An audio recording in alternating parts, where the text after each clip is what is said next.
What would you do if the only family you had left turned against you? For me, it wasn't just the loss of my parents that shaped my life. It was the betrayal that followed. But even in the darkest corners of that house, filled with hatred, there was one tiny spark of hope that kept me alive.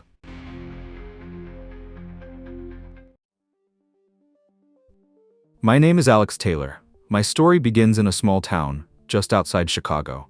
My father, Timothy Taylor, was a wealthy landowner owning vast farmland that stretched over 500 acres.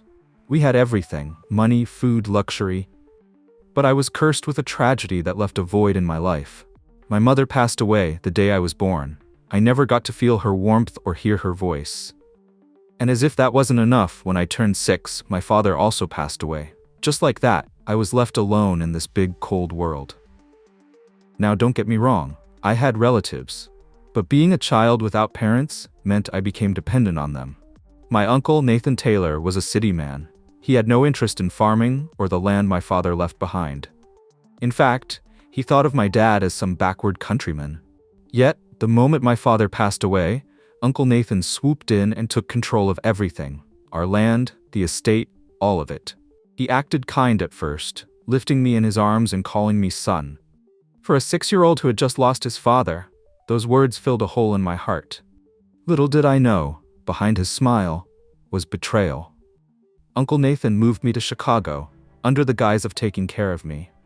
He rented out the farmland and used the income to expand his business, a small convenience store on Main Street, that quickly grew into a 2-story enterprise.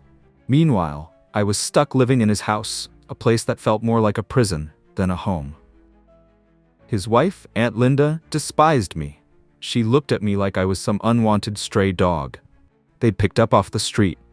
Her children followed her lead, especially her son Brandon, who was 2 years older than me, but barely came up to my shoulder. He constantly picked fights with me, and while I could easily overpower him, Aunt Linda would always step in to punish me instead. Then there was their daughter, Rachel.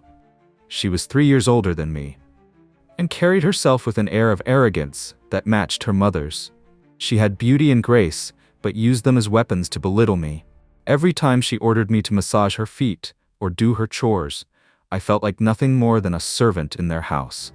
Little did I know, Aunt Linda's hatred and my silent defiance were only the beginning.